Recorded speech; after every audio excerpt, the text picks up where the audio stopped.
Hello ناظرین، السلام علیکم ورحمۃ اللہ وبرکاتہ۔ میں یوسف رضا اور آپ دیکھ رہے ہیں رضا ریختہ۔ ناظرین، آج پھر ایک نئی ویڈیو کے ساتھ آپ کے سامنے حاضر ہوا ہوں۔ اس سے پہلے جیسا کہ آپ کو معلوم ہے کہ 4 ویڈیو درخشاں دوم کے وہ اپلوڈ ہو چکا ہے، اسے آپ ضرور دیکھیں تاکہ آپ کے امتحان میں کافی مددگار ثابت ہو سکے۔ تو آج پانچواں ویڈیو ہے، آج پانچواں سبق ہے جسے آشیانہ افسانہ ہے۔ تو آشیانہ پڑھنے سے پہلے آپ سے ایک التماس ہے کہ اگر آپ ویڈیو پر چینل پر نئے ہیں تو سبسکرائب کریں اور ویڈیو کے آخر تک بنے رہیں تاکہ ایک ایک سوال جو ہے آپ کا حل ہو جائے، کوئی بھی سوالات آپ سے چھوٹنے نہ پائے۔ آخر تک دیکھیں، اور اگر آخر تک ویڈیو پسند آئے تو ضرور لائک کریں، شیئر کریں اور کمنٹ کرنا نہ بھولیں۔ اگر کوئی ڈاؤٹ ہو تو آپ میرے کمنٹ سیکشن میں آپ بتائیں تاکہ اس کو میں اگلے ویڈیو میں امپروو کروں۔ تو آج بغیر کسی تاخیر کے سبق کا آغاز کرتے ہیں اور دیکھتے ہیں کہ یہ سبق جو ہے یہ ہے آشیانہ، اور یہ افسانہ ہے، صنف افسانہ سے اس کا تعلق ہے نا، آشیانہ، جس کے لکھنے والے ہیں نگار عظیم۔ نگار عظیم اس کے لکھنے والے ہیں۔ یہ ایسی افسانہ نگار ہے جنہوں نے عورتوں کے بارے میں، عورتوں کے مسائل کا جو ہے اپنے افسانے میں بہت اچھے سے جو ہے اس کو پیش کیا ہے۔ اس کے جو افسانہ میں عورتوں کے بارے میں جو یہ حالات ہیں اس کے بارے میں انہوں نے پیش کیا ہے۔ تو نگار عظیم ہے، ان کے افسانہ، اس کے خالق ہیں، مصنفہ ہیں۔ ان کا اصل نام پوچھا جاتا ہے تو ان کا اصل نام ہے ملکہ مہر نگار۔ ملکہ مہر نگار، میرے ساتھ بولیں گے بھی تو تلفظ میں بھی، ادائیگی میں بھی انشاءاللہ سدھار پیدا ہو جائے گا۔ ان کا اصل نام ہے ملکہ مہر نگار۔ اس کے بعد قلبی نام یہ کرتی تھیں، ہے نا، نگار عظیم، اور اسی نام سے جو ہے دنیا ادب میں جو ہے یہ معروف و مقبول ہوئیں، نگار عظیم۔ ان کے اگر ہم تعلیم کے بارے میں بات کرتے ہیں تو ان کی تعلیم جو ہے اردو میں انہوں نے ایم اے تو کیا ہی تھا، اردو میں ایم اے کیا ہی تھا۔ اس کے علاوہ جو ہے انہوں نے ڈرائنگ اور پینٹنگ میں، یہ چیز یاد رکھیں گے، یہ پوائنٹ آپ یاد رکھیں گے۔ سوال آتا ہے کہ اردو کے علاوہ نگار عظیم نے کس موضوع سے جو ہے ڈرائنگ اور پینٹنگ کیا تھا، کس موضوع سے ایم اے کیا تھا، تو آپ یاد رکھیں گے تو وہ موضوع تھا ڈرائنگ اور پینٹنگ۔ اردو کے علاوہ یہ ان کا موضوع ہے جس میں جو ہے انہوں نے ایم اے کیا تھا۔ اس کے بعد پی ایچ ڈی کے بارے میں اگر بات کریں، پی ایچ ڈی کے بارے میں بات کریں گے تو جامعہ ملیہ سے، کہاں سے، سوال ہوتا ہے کہ کہاں سے نگار عظیم نے پی ایچ ڈی کی ڈگری حاصل کی، تو جامعہ ملیہ اسلامیہ نئی دہلی سے جو ہے انہوں نے پی ایچ ڈی کی ڈگری حاصل کیا۔ ان کا موضوع کیا تھا؟ ظاہر سی بات ہے، پی ایچ ڈی ہے تو اس میں ایک خاص یہ ہوتا ہے نا، تو اس میں جو ہے انہوں نے جو ہے سعادت حسن منٹو کے اس میں ریسرچ کیا تھا، سعادت حسن منٹو کی افسانہ کا تنقیدی جائزہ، افسانہ نگاری کا، ہے نا، افسانہ نگاری کا ایک تنقیدی جائزہ، یہ ان کا ریسرچ کا جو ہے وہ موضوع تھا، سعادت حسن منٹو کی افسانہ نگاری کا تنقیدی جائزہ۔ اس کو بھی آپ یاد رکھیں گے، پوچھا جاتا ہے۔ اس کے بعد تصنیفات کے بارے میں اگر بات کریں، ہے نا، تخلیقات کے بارے میں اگر بات کریں تو ان کا پہلا افسانوی مجموعہ جو ہے وہ ہے عکس تھا۔ یاد رکھیں گے، یہ بہت امپورٹنٹ ہے۔ ان کا پہلا افسانوی مجموعہ عکس تھا، عکس کے نام سے 1990 میں کب شائع ہوا، یہ بھی پوچھا جاتا ہے ایگزام میں کہ ان کا پہلا افسانوی مجموعہ عکس کب شائع ہوا، تو 1990، یہ چیز یاد رکھیں گے، 1990 میں شائع ہوا تھا۔ اس کے بعد بات کریں دوسرا افسانوی مجموعہ، تو دوسرا افسانوی مجموعہ یہ گہن تھا۔ گہن، پہلا عکس اور دوسرا گہن کے نام سے 1999 میں، پہلا 1990 میں اور دوسرا 1999 میں شائع ہوا، یہ بھی آپ کو یاد ہونا چاہیے۔ اس کے بعد افسانہ کے علاوہ دیگر مصروفیات کیا تھیں ان کی، تو دیگر مصروفیات یہ تھی کہ افسانوں کے علاوہ، افسانوں کے علاوہ، افسانوی کے علاوہ نہیں، افسانوں کے علاوہ، ہے نا، یہ ہے افسانوں کے علاوہ، افسانوں کے علاوہ انہوں نے سفر نامے، کیا ہے، سفر نامے اور تنقید کے میدان میں بھی نمایاں کام کیے۔ سوال یہ بنتا ہے کہ निगार अजीम की ने अफसाना निगारी के अलावा किस चीज़ में तबाह आजमाई की, है ना, किस चीज़ में और जो है अपना जो है वक्त को सर्फ किया, तो उसका जवाब है सफ़रनामा। सफ़रनामे भी इन्होंने लिखी और तनकीदी जायज़ा भी, तनकीद के मैदान में भी नुमाया काम अंजाम दिए। उसके बाद बात आती है, हाँ, उन्होंने हरिचरण सिंह चावला, ये नाम आप लोग याद रखेंगे, हरिचरण सिंह चावला। हरिचरण सिंह चावला की शख्सियत और फन का जायजा लिया, ये भी बहुत इंपॉर्टेंट है ना। हरिचरण सिंह चावला और उनके फन का जायजा इन्होंने पेश किया, है ना, ये भी बहुत इंपॉर्टेंट है, हरिचरण सिंह चावला। उसके बाद बात आती है फिर बहादुर शाह जफर, आखिरी मुगल बादशाह बहादुर शाह जफर, और उनकी शायरी पर भी अहम तनकीदी किताबें शाये हो चुकी हैं। मतलब इन्होंने बहादुर शाह जफर और उनकी शायरी पर भी तनकीदी जायजा पेश किया।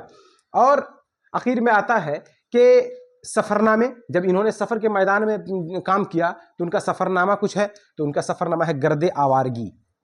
गर्दे आवारगी के नाम से जो है एक सफ़रनामा जो है इन्होंने लिखा।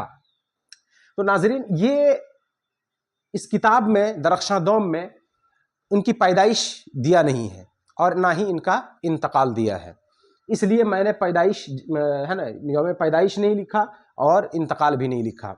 जो उसमें इम्पोर्टेंट था उनके सवानेह में, है ना, आपके किताब में, है, जो कि आपके निसाब में शामिल है, उसमें जो इम्पोर्टेंट था, अहम था, मैंने जो है उसको यहाँ पे नोट डाउन किया है और उम्मीद करता हूँ कि वो जो है अच्छे से समझ में आ गया होगा। और हर एक बिंदु को, हर एक पॉइंट को अच्छे से अपनी कॉपी में नोट डाउन कर लें। और जब आप वीडियो देखने लगें तो एक कॉपी सामने रखें, ताकि एक्स्ट्रा बात जो है, जो अदर चीज़ें जो मैं बताऊं, उसे जो है आप अपनी कॉपी में नोट कर लेंगे। आइए अब हम लोग समझते हैं आशियाना अफसाना। इसका थोड़ा सा खुलासा हम लोग समझते हैं। ये कहानी है एक खुशहाल फैमिली का, कि जब बरकत अली, मरकज़ी किरदार है बरकत अली, एक बड़े ओहदे पर फाइज होते हैं और जब वो रिटायर हो जाते हैं, सुबुकदोश हो जाते हैं, तो अपने बेटे के साथ, जिनका बेटा जो है वो बेंगलोर में मुलाजमत करता था, ये चीज़ें याद रखेंगे, ये पॉइंट आप याद रखेंगे। बेंगलोर में उनका बेटा जो है वो मुलाजमत करता था। उनका बेटा का क्या नाम था? बेटा का नाम था सिराज अली सिद्दीकी, और उनकी बहू का नाम था इरफाना। तो उनका बेटा जो है मुलाजमत करता था बेंगलोर में। होता ये था कि जब ये लोग रिटायर होके, बरकत अली और इनकी अहलिया मोहतरमा जो है वो अपने बेटे के उनका बेटा जो है वो बुला लेते हैं बेंगलोर। और उसके बाद जो है इनका काम था कि ये सिर्फ बैठ के आराम से जो है बैठे रहते हैं, और इनकी बहू जो है जिसका नाम है इरफाना है, वो इनका सेवा करती रहती थी, खिदमत करती रहती थी। तो जब कुछ दिन गुजरा तो इन लोगों को चूँकि कुछ करने नहीं दिया जाता था और ये लोग काम करने की आदत रहती है, तो इन लोगों को बहुत ज़्यादा जो है बोरियत महसूस होती है। फिर इसमें बताया गया है कि इरफाना जो है एक मरतबा मुलाजमत करना चाहती है, जिसको जो है उनका शौहर है ना, इरफाना का शौहर जो है मना कर देता है, जिसकी वजह से जो है सिराज की अम्मी वालदा कहती है कि इनको कुछ काम करने दो। जब ये दुनिया में ढेरों लड़कियां जो है काम करती है, तो इसको तुम काम करने क्यों नहीं देते हो? आज जब वो चली जाएगी तो हम हैं ना घर के काम करने के लिए। लेकिन उनका बेटा जो है मना कर देता है।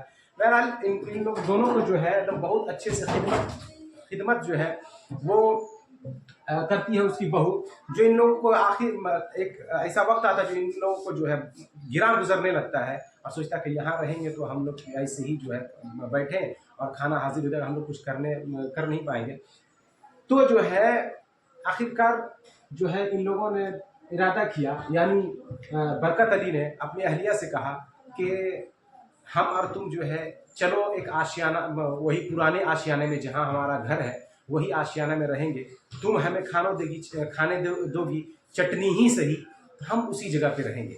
और हम लोग जो है वहाँ गांव के माहौल में जिस तरह रहते हैं उस तरह जो है मिलजुल के और लोगों से बातचीत करेंगे, गप करेंगे। यहाँ तो कुछ मौका ही नहीं मिलता, घर से बाहर नहीं निकलना पड़ता है। तो ये चीज़ है आज के दौर में जो है लागू होता है कि एक खुशहाल फैमिली जब सारे लोग तालीम याफ्ता हो जाते हैं तो बेटा और बहू जो है अपने साथ जो है पढ़ने लगते हैं, एक दूसरी जगह जो है वो रहने लगते हैं, और माँ बाप को जो में भी हो उसके साथ में ले जाते हैं, जिसकी वजह से बहुत ज़्यादा जो है इन लोगों को जो है लगता है गिरा गुजरता है। और यही चीज़ होता है बरकत अली और उनके अहलिया के साथ जो है। और आखिरकार ये कहते हैं अपनी बीवी को, है ना, बरकत अली की, वही हमारा पुराना आशियाना होगा, है ना, आशियाना होगा यानी पुराना मकान होगा, तुम हमें खानों में चटनी के साथ ही खाने दोगी, और हम लोग दोनों जो है वहीं मिलजुल के रहेंगे, तमाम मुआशरा के साथ रहेंगे। तो यही है किरदार है ना। बरकत अली इनका मेन किरदार है। उनका बेटा जो है सिराज अली रहता है ना, और उसकी बहू जो है इरफाना होती है। दो छोटे छोटे पोते होते हैं, जिसका नाम, एक का नाम अदनान होता है जो कि 9 बरस जिसकी उम्र होती है, और दूसरा जो है फरहान होता है जो कि 5 बरस उसकी उम्र होती है। बेटा मुलाजमत करता है कहाँ पे, बेंगलोर में, ये पूछा गया है सवाल। और अब जो है आप सवालात है आपके किताब से, है ना, दरख्शां दौम के पीछे साइड में जो है इस सबक के आशियाना के, उसमें दिया हुआ, उसको मैं हल कर रहा हूँ। देखते हैं निगार अजीम का असल नाम क्या था। तो जैसा कि इससे पहले मैंने पढ़ा, है ना, निगार अजीम का असल नाम था मलिका महर निगार, मलिका महर निगार। उसके बाद फिर जो है सवाल है कि निगार अजीम ने किस किस मौजू में एमए किया। जैसा कि मैंने बताया था, उर्दू के अलावा, है ना, ड्राइंग और पेंटिंग में इन्होंने एमए किया था। उर्दू के अलावा ड्राइंग और पेंटिंग में इन्होंने एमए किया था। उसके बाद जो है सवाल है, निगार अजीम के अव्वलीन अफसानी मजमूए का नाम क्या है। तो इसका अव्वलीन यानी पहला अफसानी मजमूआ का नाम है अक्स, और दूसरा जो है वो गहन था। उसके बाद सवाल है, निगार अजीम का मजमूआ गहन कब शाये हुआ। तो इसका जवाब है 1999। 1990 में अक्स और 1999 में मजमूआ गहन। उसके बाद सवाल है, निगार अजीम के सफ़रनामा का क्या नाम था। तो इसका सफ़रनामा का नाम था गर्दे आवारगी, गर्दे आवारगी। इस चीज़ को आप याद रखें। अब आइए इस चैप्टर में कुछ वाहिद और जमा दिया हुआ है, उसको हम लोग हल करते हैं, जो कि बहुत इंपॉर्टेंट है। कभी भी वाहिद और जमा या अज़दाद जो है वो जो चैप्टर के अंदर दिया रहता है, क्वेश्चन सवाल जवाब में, उसी से पूछा जाता है। तो एक लफ्ज़ है वाहिद है, ये वाहिद का लाइन है, और ये जमा का है। वाहिद में है एक जिद, जिद का जमा क्या है, जिद की जमा क्या है। तो जिद की जमा है अज़दाद, जिद की जमा है अज़दाद। उसके बाद है खिदमत, खिदमत की जमा क्या है। तो खिदमत की जमा है खिदमात। याद रखिएगा, एक लफ्ज़ पूछा जाता है खादिम, खादिम का जमा क्या है। तो इसका जमा जो है ये खुद्दाम है, खुद्दाम, है ना। इस चीज़ को आप याद रखेंगे, खादिम की जमा खुद्दाम। यहाँ खिदमत है इसलिए खिदमत की जमा खिदमात। उसके बाद मौका, मौका की जमा जो है वो मवाक़े, मवाक़े, मौका की जमा मवाक़े है, याद रखेंगे। उसके बाद है मसला, मसअला, मसअला की जमा क्या है। मसअला की जमा है मसाइल, मसअला की जमा है मसाइल। उसके बाद है मंजिल, है ना, मंजिल, तो मंजिल की जमा है मनाजिल, मंजिल की जमा है मनाजिल। ये तमाम सवाल जवाब जो कि मैंने आशियाना से आपके दरमियान रखा, पेश किया।